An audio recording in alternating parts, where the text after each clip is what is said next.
मानते की यावेळेस पुन्हा एकदा लोकसभेची उमेदवारीची संधी मला त्यांनी दिली, त्याबद्दल मी अतिशय विनम्रपणे त्यांचे आभार मानते।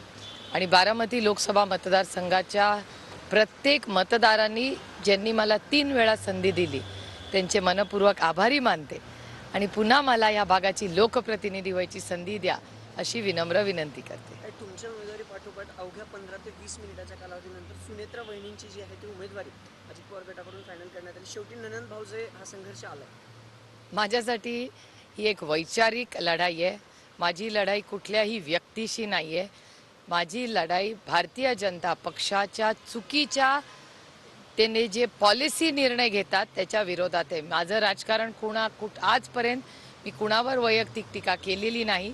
माझ्यावर कैलासवासी यशवंतराव चव्हाणांचे संस्कार आहेत, त्यामुळे माझा राजकारण व्यक्ती केंद्र नसून माझं पूर्ण राजकारण हे वैचारिक आणि विकासाचं आहे।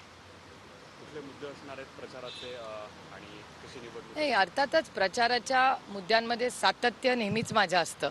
त्याच्यामुळे महागाई, बेरोजगारी आणि भ्रष्टाचार। महाराज, आज तुम्ही जी दडपशाही या देशात बघताय, महागाई प्रचंड वाढलेली आहे। तुमच्याच सगळ्या चॅनल्स आणि वर्तमानपत्रात जे आर्टिकल्स बेरोजगारीबद्दल आलेले ते अतिशय चिंताजनक आहेत। त्यानंतर देशात वाढणारा भ्रष्टाचार, इलेक्टोरल बॉन्ड्स हे या देशातलं सगळ्यात मोठं स्कॅम आहे। हे मी म्हणत नाहीये, पण माननीय उच्च न्यायालय म्हणतंय आणि सगळ्या मीडियामध्ये वर्तमानपत्रात त्या बातम्या आलेल्या आहेत। आणि चौथा बारामती लोकसभा मतदारसंघात सीमित सगळ्यात मोठं आव्हान म्हणजे पाणी। दुष्काळ हा एक अतिशय महत्त्वाचा आणि गंभीर प्रश्न आपल्या सगळ्यांच्या समोर उभा आहे। आज तुम्ही उजनीचं धरण बघा, तुम्ही नाझऱ्याला जाऊन बघा, तुम्ही शहरात किंवा ग्रामीण भागात कुठेही गेला तर पिण्याच्या पाण्याचा प्रश्न, शेतीच्या पाण्याचा प्रश्न, असे अनेक पाण्याच्या संबंधित मोठी आव्हानं आज राज्याच्या आणि या मतदारसंघाच्या समोर आहेत। ताई, निलेश लंके जे खरं तर पुण्यात मोठा कार्यक्रम झाला, पण त्यावेळेस त्यांनी अधिकृत प्रवेश केल्यानंतर परवा त्यांनी आमदारकीचा राजीनामा दिला आणि काल आपल्या कडनं दक्षिण नगरसाठी जी आहे ती उमेदवारी जाहीर करण्यात आली आहे। लंकेंना देखील सुजय विखेंचं मोठं आव्हान असणार आहे। मला असं वाटतं प्रत्येक इलेक्शनमध्ये प्रत्येक व्यक्ती ह्याला आपण सिरियसली आणि एक आव्हान म्हणूनच घेतलं पाहिजे। हे काय एक असा फॅमिली काही गेट टुगेदर किंवा आपण फ्रेंड्सला भेटतो तसं नाही आहे। हे देशाच्या धोरणांचं इलेक्शन आहे। म्हणजे पार्लमेंटमध्ये जाणं म्हणजे धोरणात्मक काम, मग तुम्ही कुठल्याही बाजूला बसा, हे खूप एक सिरियस काम आहे। त्याच्यामुळे मी ते इतकं लाईटली माझ्या आयुष्यात कधी घेतलेलंच नाही।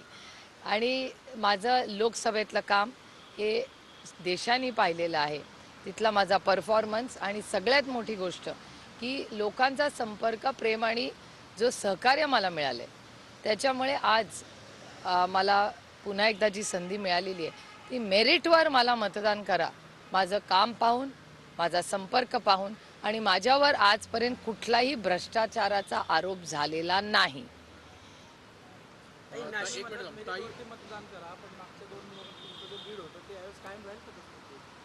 मी लीडसाठी इलेक्शन लढत नाही, मी सेवेसाठी इलेक्शन लढते। ठीक आहे ना, प्रत्येकाला आपापला निर्णय घ्यायचा आहे। तुम्ही असं का नाही विचार करत की भारतीय जनता पक्षचे नेते बारामतीत येऊन म्हणतात की आम्हाला ह्या इलेक्शनमध्ये शरद पवारांना हरवायचे, म्हणजे त्यांना विकास नाही करायचा आहे। आणि मग ना त्यांच्याकडे एखादा कॅन्डिडेट आहे, आमचं घर फोडून आमच्या घरातली एक महिला त्यांना लागते, ह्याचाच विचार करा ना। आमची माऊली मोठी वहिनी म्हणजे आईच्या समान असते। माझ्यावर जे संस्कार झालेले आहेत त्याच्यात आपल्या मोठ्या भावाची बायको म्हणजे ही आपल्या आई समान असते। त्याच्यामुळे आमच्या आईला त्यांनी इलेक्शनमध्ये भारतीय जनता पक्षाला उतरावं लागतंय। विचार करा ना या सगळ्याचा, असा का नाही तुम्ही कधी विचार करत? काही निवडणुका हे तर कारणच आहे, पण त्याच्या अगोदरपासून तुम्ही दर शनिवार रविवार मतदारसंघात पोहोचता? नाही, मी वीकली असते। पार्लमेंट असताना मी डोर टू डोर पोहोचताय। यंदा देखील तुम्हाला तोच विश्वास कायम वाटतो का? कारण की प्रत्येक घरोघरी जाऊन आम्ही देखील अनेक वेळा बघितलं की नागरिक तुमच्याकडे स्वतःहून तक्रार घेऊन येतात, ज्येष्ठांपासून अगदी लहानांपर्यंत। तो विश्वास कायम वाटेल? ही लोकशाही आहे। लोकशाहीमध्ये लोक ठरवतात काय निर्णय घ्यायचा। त्याच्यामुळे मला असं वाटतं आपण सगळ्यांनीच, म्हणजे मी तर इलेक्शन नाही, नुसतं इलेक्शन नंतरचं जो प्रोसेस आहे हे मी फार गांभीर्याने घेते आणि माझं काम तुम्ही सगळ्यांनी पाहिलेलं आहे. त्यामुळे माझ्यासाठी किंवा माझी ओळख तुमच्या सगळ्यांसाठी काही नवीन नाही. दिल्लीत आज एक मोठी सभा होती. अरविंद केजरीवाल यांना अटक देखील झालेली, त्याच्यावर सुनावणी सुरू आहे. मात्र कुठलाही रिलीफ जो आहे तो केजरीवालांना मिळत नाहीये. आज इंडिया आघाडी देखील एकत्र येऊन ती सभा घेते. याच्यामुळे या सभेमुळे काही परिणाम या सरकारवर होईल असं वाटतं? नाही, हे बघा, ही लोकशाही आहे आणि लोकशाहीमध्ये जर दडपशाही करून लोक काही करणार असतील तर त्याच्या विरोधात या देशात कोणीतरी लढलं पाहिजे का नाही? आणि आम्ही कितीही किंमत मोजावी लागली तरी ह्या देशाला स्वातंत्र्य देण्यासाठी खूप लोकांनी त्यांचं उभं आयुष्याचा त्याग केलेला आहे, बलिदान दिलेलं आहे.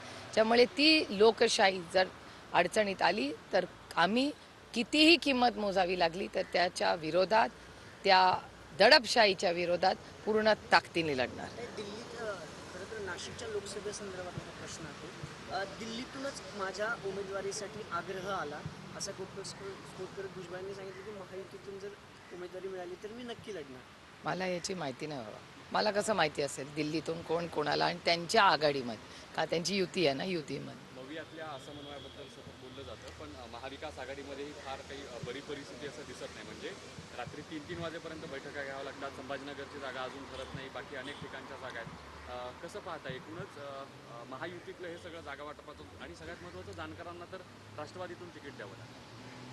हां हां हां जानकरांना काल जी उमेदवारी दिली गेली ती राष्ट्रवादीच्या नेत्यांनी सोबत बसून त्यांच्या कोट्यातली जी जागा होती ती दिली परभणीची. मग ते घड्याळावर लढणार आहेत का? नाही नाही, ते लढणार नाही लढणार त्यांच्या चिन्हावर, त्यांच्याच रासपच्या ह्याच्यावरती. नाही नाही, ते कुठल्या चिन्हावर लढणार आहेत? नाही, चिन्ह जे मिळेल ते मिळेल समजा. नाही नाही, म्हणजे ते घड्याळावर लढणार आहेत. घड्याळावर नाही, पण जो कोटा होता राष्ट्रवादीच्या घड्याळाचा हो, म्हणजे त्या राष्ट्रवादीच्या कोट्यातून सीट दिली पण ते लढणार स्वतःच्या चिन्हावर.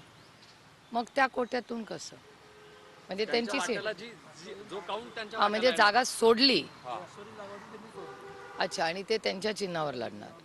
I see. अजित पवार गटाचे नेते जे आहेत अनिल पाटील, त्यांनी काल एक म्हणजे विधान केले की आधी राष्ट्रवादी काँग्रेस मॅनेज होत होती छोट्या छोट्या पक्षांना किंवा मोठ्या पक्षांना. आता राष्ट्रवादी काँग्रेस मॅनेज होणार नाही कारण त्या सगळ्या कॉन्फ्लिक्टमधनं आम्ही बाहेर आलो. ते राष्ट्रवादी काँग्रेसमध्ये कुठल्या वर्षी आले हो? कुठल्या वर्षी आले राष्ट्रवादी काँग्रेसमध्ये? त्यांनाच विचारा ना. काही फडणवीस असं म्हणतात की काल ते स्वातंत्र्यवीर सावरकर पिक्चर बघायला गेले होते चित्रपटगृहात अंधेरीच्या, आणि त्यानंतर त्यांनी राहुल गांधींना इशारा दिलाय की जर तुम्ही हा पिक्चर बघणार नसाल तर एक अख्खं थिएटर तुमच्यासाठी बुक करतो. How sweet. ते पैसे थिएटरमधले टँकरसाठी जर घालवले ना तर जास्ती त्याचा उपयोग या राज्याच्या गरीब कष्ट करणाऱ्या शेतकऱ्याला होईल. लोकसभा निवडणुकीत मराठा समाजातर्फे म्हणजे मी कुठलाही उमेदवार देणार नाहीये